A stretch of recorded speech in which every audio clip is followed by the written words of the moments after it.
Alrighty.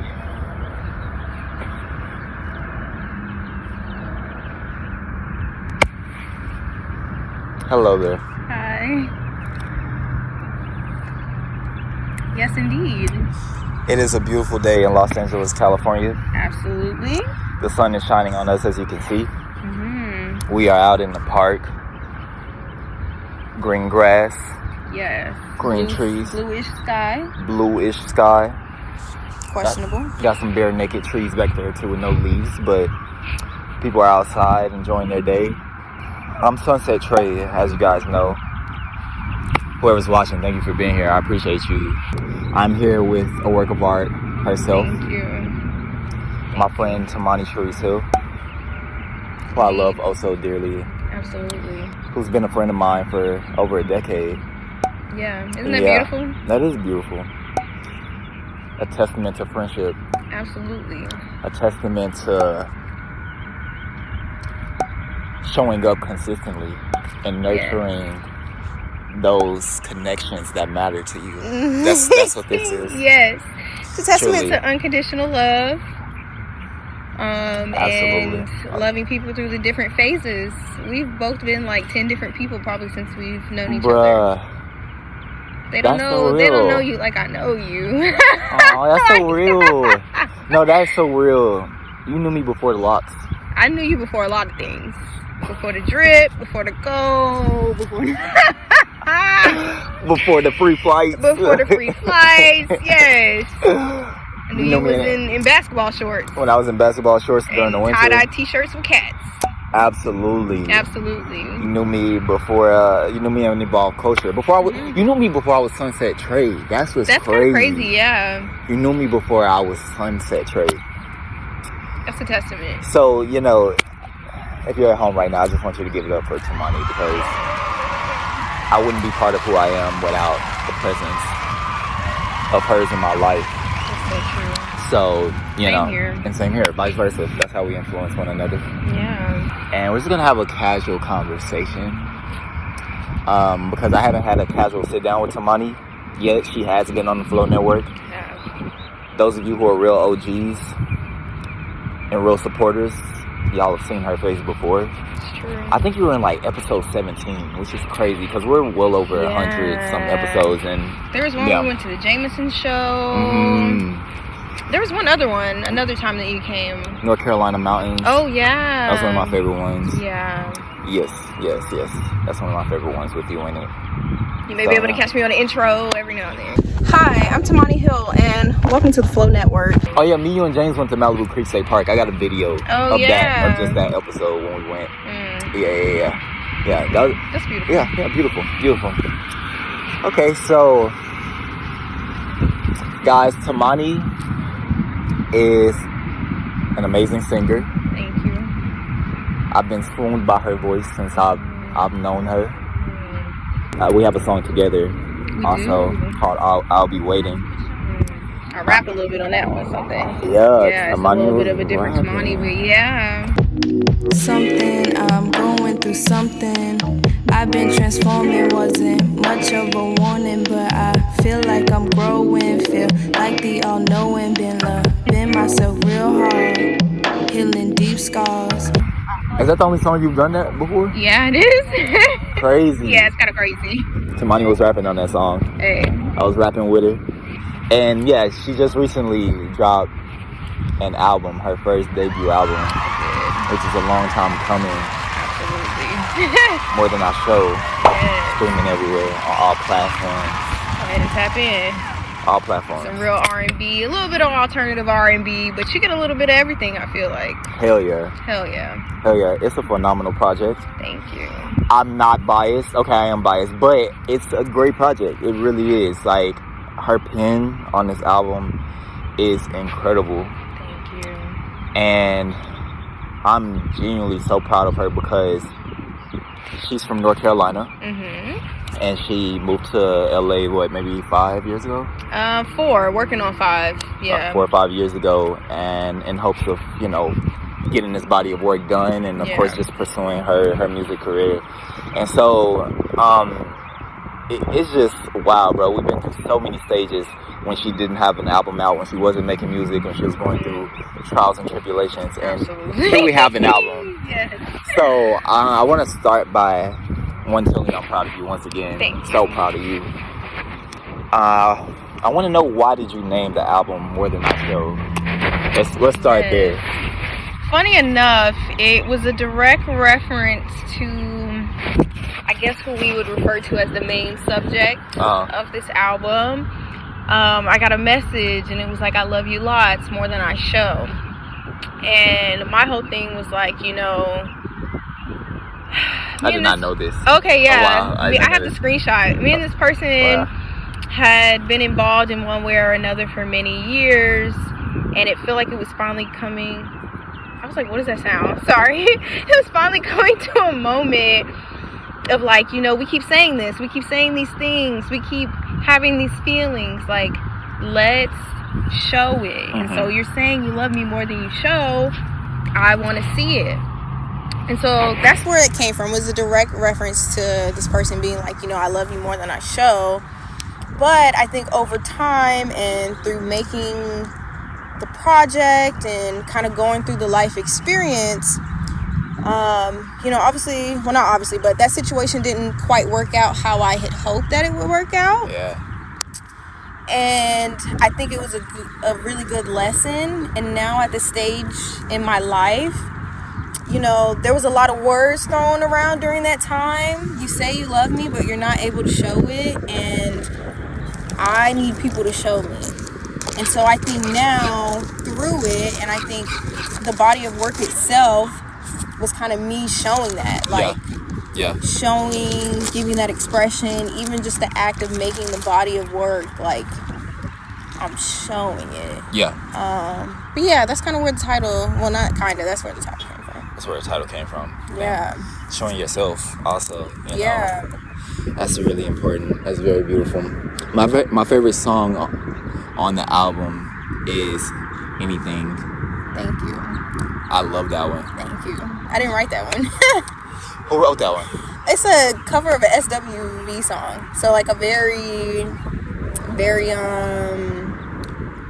what's the word? Did you get that cleared? I did have to get that cleared. Really? Yes. Yeah, I did have to get it cleared. That's the only song I didn't write on the project, was that one. Well, we're not gonna. That doesn't take away. I mean, it doesn't like take how away. it sounds. It's just a cool remix that we kind of did of the hook of that song. Yeah. Yeah. I fuck with it. I just love what y'all did with your That's vocals. your favorite song. It's just It's so fun. It's so fun. It's so fun. But it doesn't even sound like me, which is it's like a very pitch. fun. Yeah. I love it. Okay. But then my second, well, I love So Many Fish. Of course. I have a voice memo at the beginning of that song reaffirming Temani of who the fuck she is and reminding her in a time where she, baby, guess where she needed that. I needed it real fucking bad. Yeah. There's only one Temani Hill. There's only one Temani Sharice Hill. Like, can't find another. You are special. So if a nigga doesn't feel that, family, friends, it doesn't matter who the fuck it is. Let's talk about that time. Yeah, I was gonna say let's address that. Let's address that time. And I want to say with that voice memo, and throughout the project, I feel like I chose a lot of special moments or like little details that made it very personal. Although I feel like anybody could come and listen to this album, I feel like those little details made it still very personal to me. Hell yeah. And my goal with the album was to kind of capture, almost like a time capsule of the time. You know, that kind of first love experience, that, you know, just the craziness of it all. Like, I feel like you only get to act like that in your life one time. And so it really was for me capturing the feeling, capturing exactly what it felt like for me to be in that time. And I feel like I really met that goal. Yeah. But with little things like the voice memos from that time, like literally from that time, and being able to incorporate that in there was like a very special touch. But yeah, what a time that was. Yeah, what a time that was. I was there for you during that time. Absolutely. I didn't realize how much you were going through it. Yeah. While you were going through it. Yeah, because we were like exchanging voice memos and stuff. And of course you would talk about it. Yeah. You know, but I think I was somewhere in your current California. I was just in the desert, you know, and I was receiving these messages from you. And I'm just like, you know, kind of giving these words of Yeah. wisdom, but I didn't know it was so much of an emotional toll, like, and it was a very unstable situation. But Yeah. then when you came to visit me out there and we were talking about it more, I started to truly grasp the severity of the situation. Yes. And I think for me too, I will say shout out to Trey, because I don't think without him I would have been able to make it through that time. Like, it was very crucial to me to be able to talk through these things, have a voice outside of it. And I feel like the people in my life at that time I couldn't really talk to about the situation. Yeah. Like somebody that would be close enough with me to share. Right. But yeah, things were not good. Things were not good. You know, this story mostly took place in 2020, and you know, that year COVID happened. I moved to Los Angeles for the first time, had to turn around and go back home because of COVID. I started experiencing loss for the first time, like in my adult life, when my grandma passed, when my main subject decided to take an unexpected walk out of my life. Without communication. I developed anxiety for the first time. I had never experienced that before. Like, my world was like absolutely shifted during that time, and it felt like a lot of the people that had been in my life for many years, things were just like crumbling and falling apart. Yeah. So it was really special to me and helpful to me, and probably honestly saved my life, to be able to have someone that I can lean on through this. And I don't even think you knew at the time how much it was kind of assisting me through the process. Yeah, I had no idea. But then too, like, you would be like, okay, he said this, but what does it mean? Or like you would challenge me in that, which eventually led to me, you know, I didn't want to see it at the time. I hate it when they question me. That line is about Trey.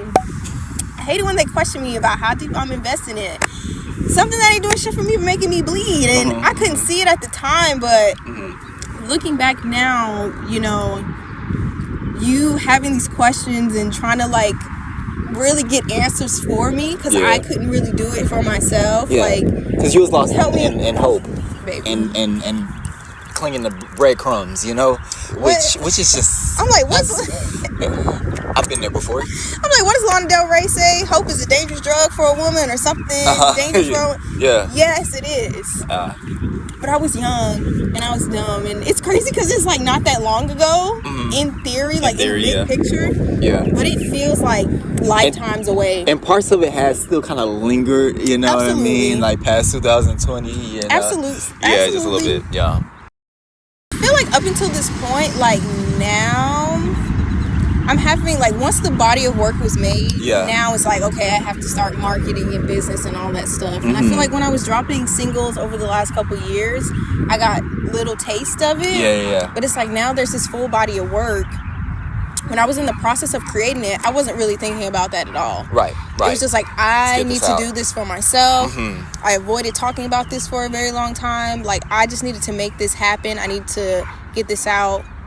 I needed to tell this story. Yeah. And like, that was kind of that. But now on the flip side of it, it's like, okay, we did this. Great. And I thought that was the hard work, probably because it took so long and all the ups and downs that I had to go through to make it. But now I'm like, damn, it's out, and like, we got to make it do something now, which is not my strong suit. I just like to make art. Absolutely. And as much as I love, you know, video editing and doing digital stuff and like photo visual shoots. things, all those things, it's a lot of other stuff that goes into it that is not just the music, not just the making art. So it's tough. It is tough. It is tough, and I've been there before. And it's just like, I just wish the creation was enough. I do wish we lived in a world where you make your art and you make your money. Period. It's not so much of a middleman in between. It's not relying on this person, signing a deal or whatever. You just make your art and then you get paid for it. I don't know how, but it happens. Just happens. That's me living in my own Pisces delusion, but I feel like in some universe, some timeline that exists. Okay, so let's go back a little bit. Okay. Go back in time. How do we meet? How did Temani and Trey meet? We met online. We met online, and where did it start? You DM'd me. I DM'd you, yes. And you said something about wanting to bring me a rose quartz. It was like a compliment or something, and then you were like, I want to give you a rose quartz. And I was just like, who is this nigga boy? I don't know where it went from that. I probably at the time was flattered, and it just went on from there. But that's how we met. That is how we met. Well, yeah, I DM'd Temani, and I was like, oh my God, you're so beautiful. I'm not going to pull up the DM because I would really cringe.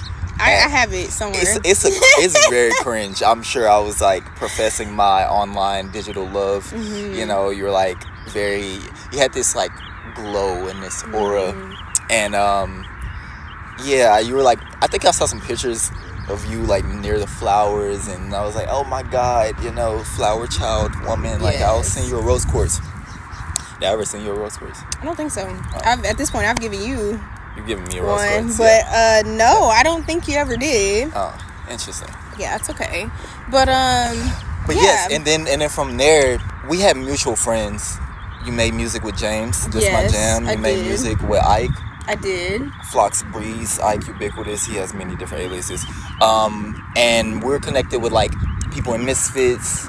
So we had like a mutual friend group. She was making music with friends people that I know, and vice versa. We kind of just like grew up around that time where Jaden and Willow, they were making music with like their Misfit stuff, and then they had the people that were in their collective, and me and Temani had like a more personal connection outside of the music. It took us a minute to make that song that we have together. You just sent me a screenshot of us. I think we were like Crystal Talk. We had our crystals. Yes. Yeah, and I was like, when I saw the picture, I was like, damn, bro. I cannot believe you knew me at that time. I was like back in my mom's house at that nappy ass carpet fro. We were friends online for like 5 years before we ever met in person. The first time I ever saw you was in 2020. Yeah, it is crazy. Yeah, and I think too, like we met like 2014, 2015. I was like peak at my spirituality at that time, and so I feel like we were on the same kind of vibe. And I always look back at that and I'm like, that was just like my best year. Like, I feel like now at this point I've done some really cool things, so I can be like, oh, you know, I've had better years. But I think in that year I had like the most clarity. You know, I was so confident in being the black sheep. Like, it didn't bother me, but I knew what I wanted. I knew what I liked, you know. You kind of gave Wild Child, I don't know, a little bit. It looked like it, at least. Yeah, but I feel like I had so much fun, and I was so open to sharing it, and, you know, like, it was just really a different time. But I feel like as the years went on, and then again to say, like, we've gone through so many different phases, like, I feel like I'm always trying to keep parts of that with me and in my heart, if that makes any sense, because it was such a great free time. Yeah. No cares in the world. You know, you start getting older and things start, you know, getting serious, but such a clear time, and so many great things came out of that, and you being one of them. I want to touch on how do you feel like through our ups and downs as friends, how did we manage conflict resolution? We maybe had like we had one big fight. One big falling out. Yeah, okay, maybe not a fight, but a falling out. Yeah, it was a falling out. We didn't talk for like a year. That did happen. It did happen. So, yeah. Everybody has some type of relationship and connection with people that they really love and care about, and you're gonna at some point run into those risks. Run into that. Know, that conflict. How do we resolve that? Generally speaking, I think we just love each other so much. I think we just kind of gave each other space and time. And, you know, I was going to say, in the moment, I think we both saw the situation completely differently. We took some time apart, and eventually we were able to see each other's point of view. Like, when we came back together, it was just like, oh my gosh, I can see what I did. I can see how you saw it that way. And like, we were able to see it from the other person's point of view. Yeah. And like, that was that. Yeah, I think more than anything, from my perspective, I felt like I was justifying my positioning rather than just like empathizing. But then I also felt attacked.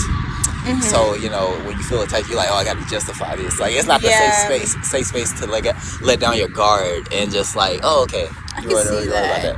Yeah, I think but too. Oh, sorry. I was just gonna say, I feel like for a long time, too, like, your thing was getting on my nerves.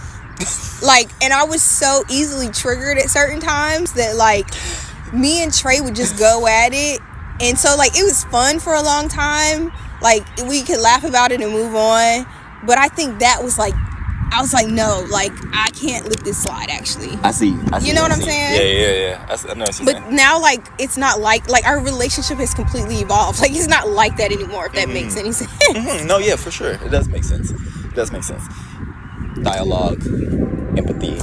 All those things. Yeah, I wasn't in a healed space. I can say for a lot of things I've done, I just was, like, not in a healed space. And so I was just taking it out on anybody that was around me. And so if you just happen to catch that stray at the time, that had nothing to do with you. It really had nothing to do with you. I didn't fully take it personal sometimes. But I was also, like, very pushing of your boundaries sometimes. Absolutely. And a little bit on purpose sometimes. Yeah. You just like to see me react. And Yes. Yeah, I just was not grounded. And so I would just be like, oh, you want to see a reaction? I'm like, yeah, if you want. Like, why are we doing this in the middle of the grocery store? But fine, you know, like... And that just wasn't what it was. It's a little bit rage baiting. But now I can look back and I just, you know, it's just funny to me now. Yeah. Okay. Touch me and remind me of what I like. Bring me back to you. What has been revealed to you since releasing More Than I Show? I'm just curious as to what surfaced since releasing. And after working so long towards cultivating the album, dedicating time and money and work into it, has anything surfaced after releasing? Especially in terms of your creative trajectory moving forward. I think the main thing for me, I feel like I worked so hard to get the body of work out, especially like the month of January, trying to put on an album release and all that stuff. Like, I was stretched so thin, and trying to, I don't know. For me, the album was like almost like my college graduation. Like, I didn't go to school. Yeah. So it was like this one moment that was very special to me where I felt like I just wanted people to show up for me and celebrate this moment with me, because it has taken years and I did put so much work into it. And so it was like a high. I think it was like a very much a high. Absolutely. Given all the stress. But then after that, it was like a low. It was low. Like, I had a low couple of weeks, and I started. Talk about it, because that's not true. That's not always like that part of the creative process isn't always typically highlighted. Yeah, it was rough. And I think for me, and I'm still kind of working through this a little bit and trying to decide how I want to move forward, but I've always been the person, or I've always been like very loving, very supporting. You have a show, you have a single you're putting out, like whatever the case may be. If you're someone that I consider a friend, or somebody whose art I respect, or somebody that I support, I'm going to do whatever I can to support you. And show you. To show you, yes, more than I show, but we're showing it. And I think through this process, I've watched a lot of people that either said they were going to show up for me, I was expecting them to show up for me, whatever the case may be, whatever in between, that did not show up for me and have not shown up for me up until this point, which really sucked. Yeah. Because that's literally what you're talking about in the album. I mean, yes. That's what it's about. And so... And how do you... Well, what do you do with that? I'm curious. And what do I do with that? I think that's what I'm still trying to figure out. Part two? Because it's just like... You know, I think, again, I worked so hard and I put so much into this. And so for people... It's almost like people don't care, or people don't prioritize showing up in that same way. And I mean, I'm very grateful to every single person that was in that room, and everybody that did show up that night and has shown up for me and has done these things. Album release party. Yes, yeah. Everybody that was supposed to be in that room, or that was in that room, was meant to be in that room. I know that every single person in that room absolutely loves and adores me and supports my art and all those things. And so at the end of the day, I'm very grateful. Yeah. And I wouldn't change a thing. but at the same time it was eye-opening. And so then it's like, what do I do with this? It almost makes me want to like kind of close myself in, freeze my heart. Like, I hate to get in a space where I start tallying up who's doing what, how many times have I shown up for this, and how many times have you shown up for me, and like comparing that. But I feel like my entire life I keep ending up in these situations where I'm giving more than is being given back to me, and it's hard because it's like, how do you move on with that? I don't want to change who I am. I don't want to change my heart, but I also don't want to continue to overextend for people that are never going to give me that same thing back. Like, and somebody even, like, I was talking about it on Threads a little bit, and somebody was like, what about giving grace to the people that can't show up on your timeline? And I'm like, yes, but I'm actually past the point of giving grace. Like, sorry, this was one night. This is a once in a lifetime kind of thing that's never going to happen again. Be there or be square, and y'all weren't there, and I'm not gonna forget that. You know what I'm saying? Like, and it was beyond just the night. Some people just didn't show support at all. Some people didn't show support at all or acknowledge my release at all. And this is a great topic of conversation because it's a thin line to walk. For me personally, being an artist, being a creative, James literally has this video on this exact channel, and it's titled, "Your friends aren't obligated to support you." They're not. And I wonder, I forgot what his take was, but I remember one of our friends was kind of like, nah, bro, like, you know, y'all gotta like show up, blah, blah, blah, blah. And it's interesting because I think it depends on what you're trying to do with your work, with your music. And they do say that, like, you know, your friends are not your fans, or the people that, low-key, I don't want those kind of people in my life, though. Even if you don't, I don't know, because I just feel like it's a lot of stuff that may not resonate with me, but I see how much work you put into something that I'm like, I'm still going to share this anyways. And so it's a very thin line. And again, like, it's their lives. They can do whatever they want, but I'm taking a mental note, and I'm keeping up with the fact that, like, you didn't do this. And so it's going to influence how I move in the future, because I'm so sorry. This up until this point, it's my life's work. I feel you. It's something that truly matters to you. It matters a lot to me. I do want you to save yourself the disappointment moving forward. I mean, yes. But you can write about, you know, niggas being fake, not showing up. You can kind of exaggerate it a little bit for the music. That's not even the stories I'm trying to tell, though. Like, it's not. Can make it sound I don't want to give it any more time. Right, but that's the way to release it, though. I'm like, how else you gonna release it? Because otherwise, you're just gonna hold on to it in life. No, it's just giving patterns. Really, I feel like we've been through this, because even through the project and like living in these situations in real time, it just like tapped on that insecurity again, if that makes any sense. Absolutely. It just tapped on it a little bit, and it was like, hey girl, just remember, this is still here. Yeah, you still have this. Potentially not enough, you know, rejection. People don't show up for you. People don't care as much as you do. People don't care as much as I do. So it's like, what can I do with that, you know? And I can just take note and move forward. And yeah, it's just one of those things. It's like, I want to protect myself from disappointment, but then that makes me a cold person, and I don't really want to show up like that either. Like, I know how I can get, and so I'm trying to just sit with it. I'm trying to give people grace, like old girl said, and, you know, kind of just like not think about it. But it does hurt. It did hurt, and so I was feeling pretty low after the album came out.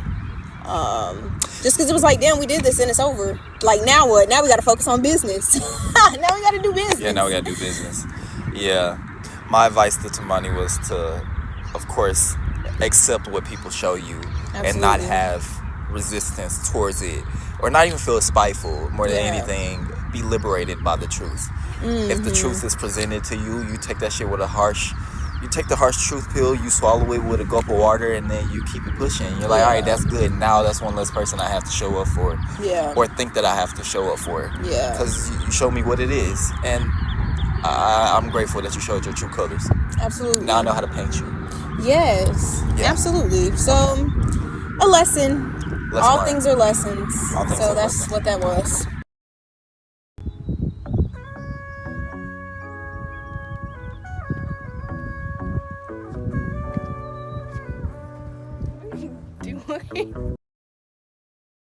Too much sex appeal, too much Hey. What the hell was that? It's a kite. I would literally I be was like, what is God that? damn. That was a Won't dinosaur. Can't you tell?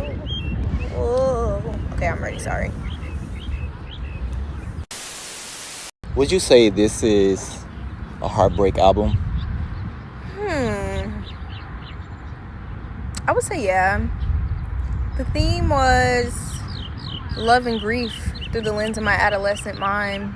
So, yeah, it definitely gives heartbreak a little bit. But love and grief through the lens of my adolescent mind. Okay, love that. But yeah, I would say that it is. As a Taylor Swift fan myself, I'm a huge Taylor Swift fan, especially country era Taylor. Sorry, I didn't mean to interrupt, but No, you're fine. this is important. When I was looking at the lyrics to your album, I was telling you this off camera, but I just want to reiterate. I was looking at the lyrics to her album. I was gut wrenched. Because I know heartbreak songs, considering I am a Taylor Swift fan, and that's some of my favorite music from her. She has an album called Red that's like very much a heartbreak album, and those songs hit you in a place you ain't never felt before. And sometimes it's fun to embody emotions that you don't typically feel. It's just like character building in a way. And so I was looking at these lyrics, I'm like, wow, Temani is reminding me of my favorite artist of all time, which I know you don't care for Taylor Swift that much, but she's a songwriting legend. She is. And she puts that pen to the paper when it comes to heartbreak, when it comes to relationships. And I'm like, damn, this reminds me of that. And I'm like, damn, shouts out to Temani. Like, that's amazing. I'm so proud of you, because it made me feel that. And that says a lot. Yeah, it's definitely not a positive one. I feel like in the beginning, you know, like, the first couple of songs, it's like, you know, give me that dick, you know, it's like it's very like, it's like fun in the beginning, just a little bit. Okay. And then we hit right on time, like right in the middle. And it's like, oh, we're not playing anymore. Like, things are really getting serious. Yeah. Baby, you're right on time. I think you're the love of my life. You found me at the perfect time. Yeah. Things are really taking a turn. But overall, she's sad. She's sad for sure. So with that being said, I want to ask, do you write from a different place? Obviously you write from a different place, but does it feel different when you're writing from a healed place about more uplifting themes, you know, similar to Home?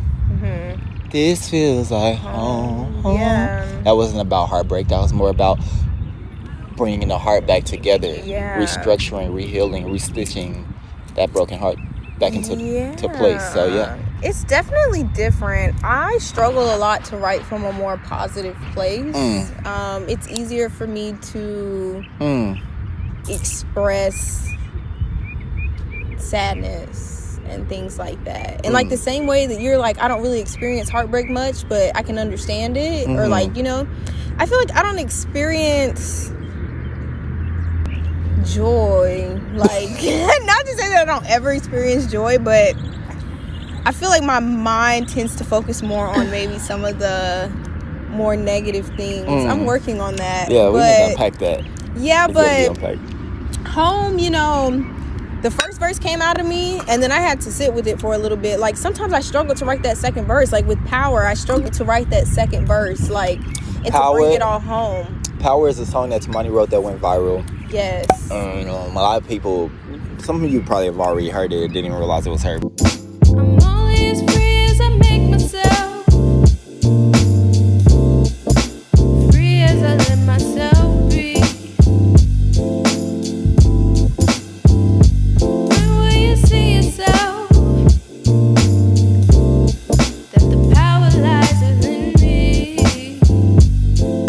Yes, that was a great song. Shout out to Power, great song. I've done better things since then though. I listened to it the other day because one of the people that, one of my sales advisors at my job, She was like, yeah, my favorite song by you is Power. And I was just like, girl, I done better stuff since then. And I listened to it and I was like, I just sound so young. Yeah, like, it was a long time ago, but gotcha. It's the subject. It's a subject. We need it's very affirming, and yeah, I think the next project will probably be more in the vein of that. Like, I know exactly what I want to do for the next body of work, but and one of my goals was to focus more on songwriting my next project. I feel like this one just kind of flowed out of me. Like, it was very like a flow state experience when I sat down to write these songs. But I want to focus more on like crafting stories and like really storytelling and like really getting into that. And I think it will be more in the vein of like positivity. Like, I'm sure it'll always, my favorite songs on the album are always sad songs, so I feel like it'll still have kind of that moodiness to it, but I do want to hold on. No, we can't. To answer your question, the experience is definitely a different one when sitting down to write those songs. I want you to pop your shit more, you know? Yeah. You got that side of you know what I mean? You got that side of you that can like pop your shit and talk about how good life is, you know? Yeah, you can so do that. Weird, like, because then you will seek that out in life a little bit more. I was watching this interview with The Weeknd, and he was like, I realized I was living like a piece of shit so that I could write about it. Not saying that's what you're doing, but you say you look for you kind of hyper focus a little bit more on the negative aspects. But if you're like, oh, I want to write about good shit, I gotta see good shit in the world, you know?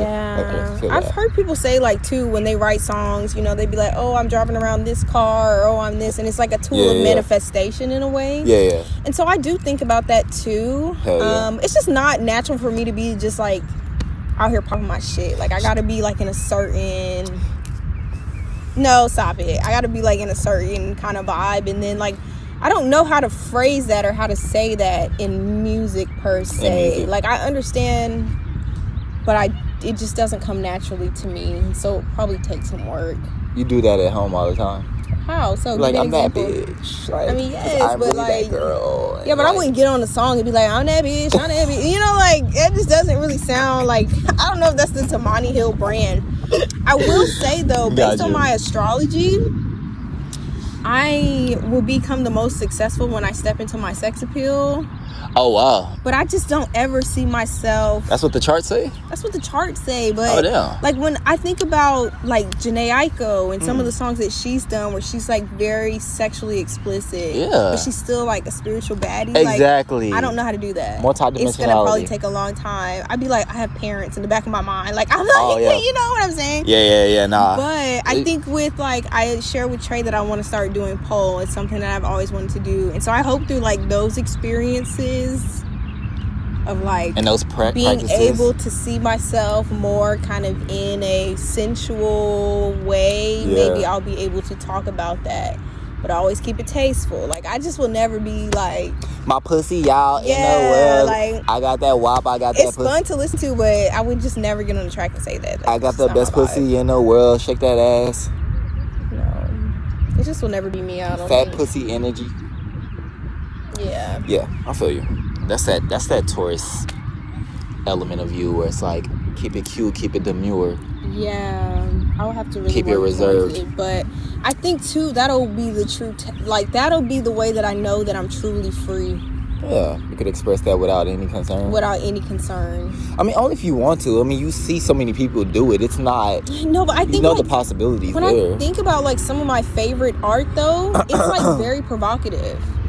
I think about different artists that I like, even like the Lil Nas X songs you listen to. Yeah, like a lot of the art I like is very provocative in that way. I just have not found my path to that yet. But again, once I feel like I reach that state, I will truly be free. That's how you'll know that I'm truly free. Yeah, I want to see that. If you want to do it, if it felt like something you wanted, if you feel like it's just not your thing and you know yourself, then that's a difference. But if you feel like that's something that you would like to do, it's just like how I would like to be remembered. You know what I'm saying? Like, when I think about these, like Mapplethorpe. I don't know if you've ever seen. There's a documentary about him. He's a photographer, but he was like very sexual. Dicks and pussies and naked people and all kinds of stuff. I just want to be free. Like, yes, bitch, I'm naked with my friends and somebody took a picture of my backside. And you like, don't give a fuck. Think about the fact that on the other side of this camera, my titties out. You know what I'm saying? Freedom. True freedom. Absolutely. Just free. And I don't feel like I have that quite yet. But we're working towards it. When I met you, I thought that, before we met in person, when we were like, our first years of friendship, I thought that's what you were. That was me. I thought that was who you were. But the world got to me. They tore me down and they were like, girl, stop, please. You can't be like this. Don't be like this. This is inappropriate. Who's they? I don't want to start calling people out. Oh, there's actually somebody. There's actually people. Like, I'm thinking about very specific situations. I thought you were just figuratively speaking. All right. No, but I definitely was that way. Yeah, and people have always tried to tone me down and make me small. Smaller. And I'm not really into that. It worked? I mean, I've been maybe a little bit societally conditioned, yes. Unfortunately. And so then it's like, how do we break out of that when you're constantly being told this is not okay, you're doing too much, X, Y, and Z, it makes you nervous about stepping into that. Got you. And even though I fully 1000% believe I'm surrounded by people that would support me in that, and I think too, watching people that I admire for the way that they move, and they still have families that love them and support the things that they do. I think it's just more worked up in my head than it actually is. Like, if I were to just go and do it in real life, it absolutely is. Yeah. As I told you earlier while we were at lunch, me being a Pisces stellium, Pisces is ruled by Neptune, I believe, and it's the planet that dissolves boundaries. And so it's natural for me to want to see like a boundless society and see people free themselves of their inhibitions and their reservations, because there's really nothing on the other side of it besides liberation. And so when I look at a person like you, again, you have a lot of fixed placements. You're an earth sign. It's very like rigid, and that's part of why your design and your makeup is kind of natural to just like, I want to see you do that, of course. You have that Pisces moon. You got that side of you that I've seen it. It's just like all up here. Yeah. It's like all up here. I need to bring it out into the real world. I have another question for you. So, yes. One of the biggest parts of what created this body of work was the subject, the main subject of the album, not being communicative. I don't even want to say that. Pretty much like ghosting in a sense. Not being mature enough to have a conversation. To be transparent, to speak the fuck up. Because they were a little bitch. That's what little bitches do. So, what would you say to someone who is seeking closure from someone who is not emotionally available to give it to them? Oof. I think in a space like that, unfortunately, there will always be questions that aren't answered. Yeah. And I think it's about, for yourself, coming to that acceptance. Like, you'll probably never have those answers. Accepting the fact that it doesn't really have anything to do with you. You know what I'm saying? Like, at the end of the day, it is about the other person and just how they are. And it doesn't make it right, but you just kind of have to come to a place of acceptance. And then I think too, a pivotal moment for me, and this happened like years after, I remember driving to work one day, and I would like go through these phases where I was completely understanding and fine of the situation, and then out of nowhere I would just get so sad about it, because it there's so many layers to that situation. It was more than just a romantic relationship. It was just like it was so much history, and it was so many things, and so it shows up in different ways because it was so integral to like kind of my growing up and my coming of age. Absolutely, yeah, absolutely. And so at the moment when I was driving, and I was just like, fuck, like, here we are again, sad about this again. Same shit, yeah. It connected with me that I was grieving. Grief. grief. Oh, a ladybug. Oh. Don't freak out. Ladybug landed right in here. There we go. Oh, I'm blessed. I said, "Oh, you're grieving. I'm here to help." Yeah, it allowed me to give myself grace in that space once I realized exactly what was happening. Because even though this person's not in my life anymore and has chosen to walk out for whatever reason, you know, those experiences stay with you, and it kind of sucks. You know, it's like they just are deciding not to. Yeah. But once I was able to be like, oh, you're grieving, it was just like, oh, you know, this comes in waves, the same way if somebody passed away. Someone passed away, yep. You have these moments where you think about it, you're able to, you know, unpack something else or come to some other realization, and like you move on, and it's just a phase, but it's probably always going to continue, and then it's connected to this older version of yourself that you want to remain in or keep a tie to. Yeah, because that's really what you're grieving. Yeah. You're not just grieving that person, you're grieving their reflection of yourself. You know, that person, you could be with them and around them. That's what you're grieving, and not having the opportunity to be that person anymore. Yeah. So I think my only advice would be, you know, they say closure isn't real, or whatever the fuck they say. For me, I'm one of those people that, like, if we could just have a conversation about it, that'll be enough for me. It almost feels like an endless attack on me, because you couldn't just have a conversation with me and like allow me the space to move on from this, because it really would be that simple. Yeah. It's like, talk about this, we'll move on. I had a friend who I didn't talk to for years, and I thought about her every day. We got together, we squashed whatever was going on between us, and I was able to let it go. And again, acceptance. Yeah. But you have to create that acceptance for yourself. Unfortunately, we may not always get the answers. It's part of life. My advice would be to sit with that, accept that, continue to work through it as you are going through it, as it comes back up, or whatever the case may be. And then with that, just show up differently. See how that made you feel. See what that did to you. Assess the things that come up. Look at, you know, the other person, that reflection, and just show up differently for other people in your life and make better decisions. Look for the signs. I'm like, look for the signs. Trust the red flags. Trust the red flags and look for the signs. Yeah. When Trey was like, he said that, but what does it mean? I should have been like, you know, actually, you know. Yeah.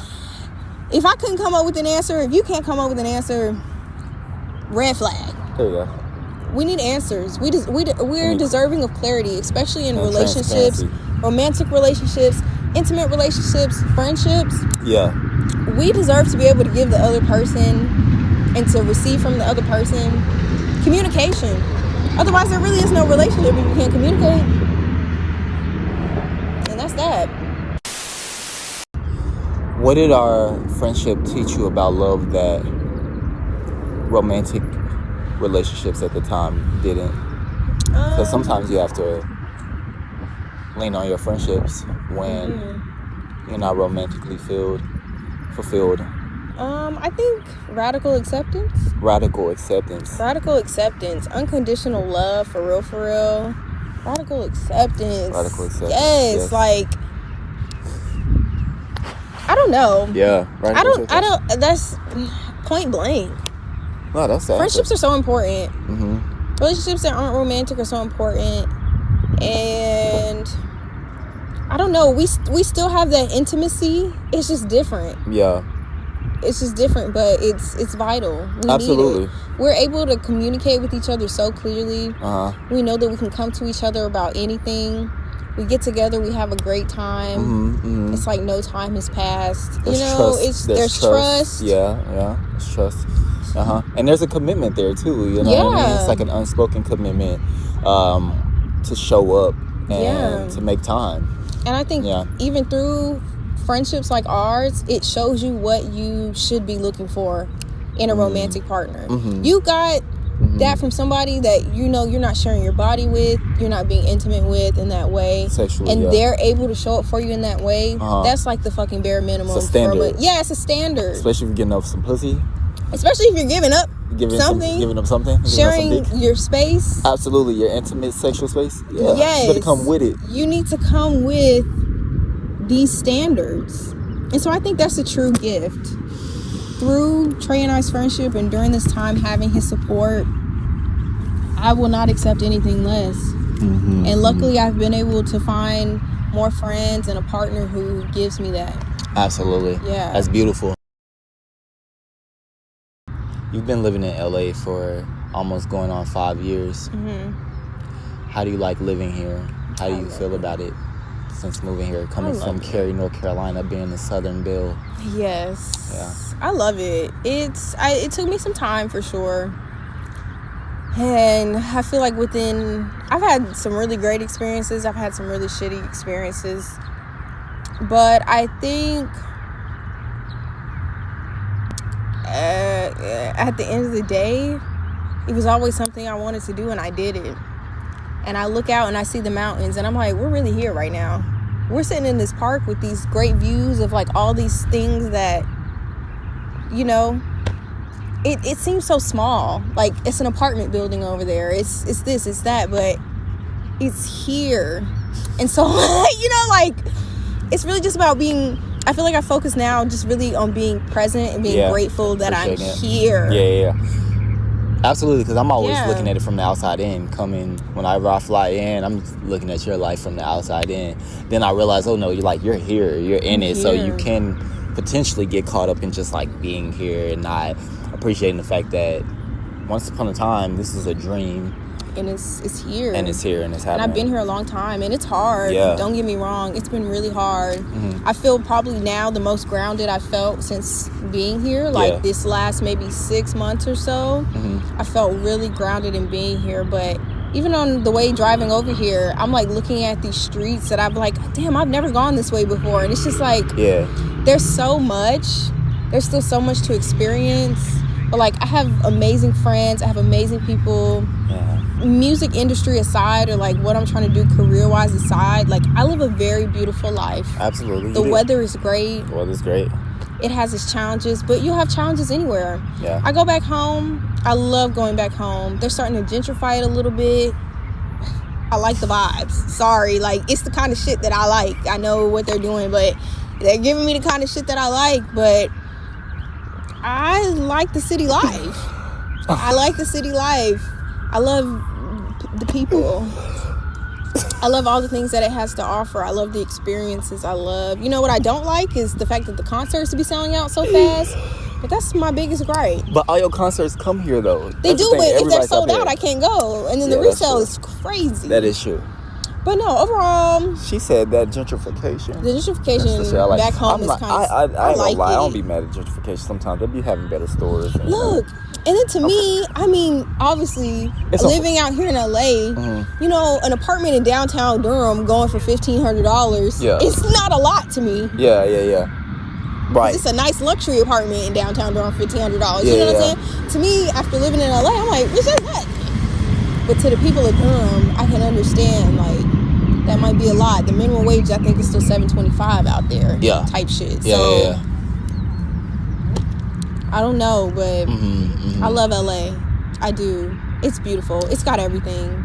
It does have everything. It has everything. I love you being in LA, so I get to stop by and visit. Yes. And TEMANI'S is always warmly welcoming me absolutely into her home, into her space, and that just means so much to me that you're just very open-hearted and caring. Shout out to Delta. Shout out to Delta. Shout out to Delta. Like, Trey has been out here 3 times in the last 2 months. Yeah. Like that's crazy. Back to back. Helping us keep this friendship intact, you know what I mean? These are the things I dreamed of. You know, it sucks because a lot of my friends, like, don't live out here. Like, people that I have, like, really deep relationships with don't live out here. You just hop on a flight and come right on over. Yeah. And so it's almost like the friends that live here that I see once a month or once every couple of weeks or whatever, it's like the same type shit. Right. It's like I'm living the dream, actually. Shout out to Delta. No, for real. Thank you for them free flights. Thank you, Delta. Yeah. So grateful. We mentioned this being a dream for you to move to LA and pursue your career as a singer and songwriter. What are you dreaming about now? What are you dreaming about nowadays? Generally speaking, I don't even have to be career-wise. It could be anything. family-wise, relationship-wise? What am I dreaming about now? I feel like it's career-wise. I'm very career-driven, unfortunately. I just want it to take me somewhere. I just want to be able to continue to do it. My dream is for the train. I think now my dream is just to be able to do this again, but it'd be easier. By this, you mean the album? Yes, like I just want to keep creating. I want to keep building worlds. I want to build communities and like do more. Just do more. Creative expression. Want to live through your creative expression. Yeah, I want to act one day. Act, yes. Like yes. I see all the possibilities for where my creativeness could take me.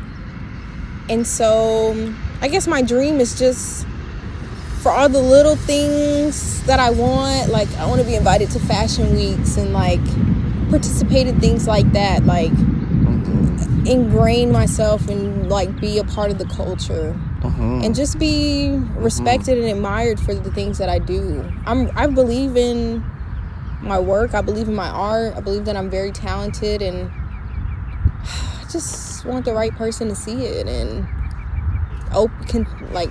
continuous doors opening and opportunities and being able to have a choice in what I do and don't do. Absolutely. Not working. That's a dream always, is to stop working. Love my job down, but yeah. I want to just be able to focus on just being a creative all the time and Full-time. have that be a seamless, easy experience and not have it be something that stresses me the hell out. Hell yeah. Hell yeah. And so it shall be. And so it shall be. It shall be. If you dream it, you envision it, and you stay at it, what else is going to happen? You know, it's bound to take place, because that's what you have your eyes set out. And I believe we are gods, and we are creators of our reality. And so if Temani continues to see Temani being the superstar, being the singer-songwriter who lives through her creative passions and her creative endeavors, the universe is going to endorse your beliefs and endorse your visions. Absolutely. And so it shall be. So guys, as we sign out, I want to give gratitude to whoever's watching once again. Thank y'all for tuning you guys. in. Thanks for tapping in. Thanks for being a part of our conversation. I want to give a thank you to Temani for being here right now, right here in this moment. I want to give a thank you to myself, because I love myself so much. Temani, is there anything else you would love to share before I close out? Is there anything you want to share with people and want to plug? I don't think so. Just thank you. Thank you for having me. I love the Flow Network. I've been trying to get back on here for a long time, have my own, little moment where it's just about me. I was like, look, I'm going to have my people talk to your people, and we'll see what we can do. Booked and busy. Yes, so I'm very happy to be here. Of course, right now, the only thing I can promote is my album. Please go stream my album. 12 songs. They're all great. R&B, a little bit of alternative R&B. We got guitars. We got drums. We got vibes. I would love it if you guys would check out my album. And all I can hope is that you find something in it that resonates with you. And that'd be that. Yeah. Absolutely. Gratitude. Temani's album is amazing. Thank you. It is incredible. I am proud of her, and to just hearing your voice many more years to come. You have actually one of my favorite voices, just period. Like, I told you that, like, you just talking, it sounds like you're in a monologue. you should do some voice acting. And just I'm just grateful that you also want to share with the world your gifts and your talents. So go stream More Than I Show. It's out now. Go stream I'll Be Waiting. Oh yeah, our featuring song, us yes. too. And love yourself. Also. Absolutely. Thanks for tuning in. Till next time. Peace.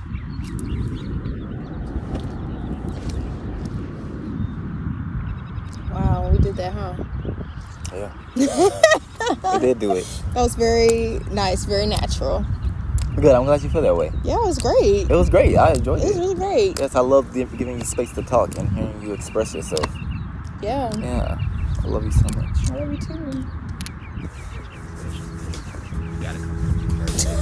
You got two. Yeah, you gotta come. Go ahead, baby, I'm still rooting for you.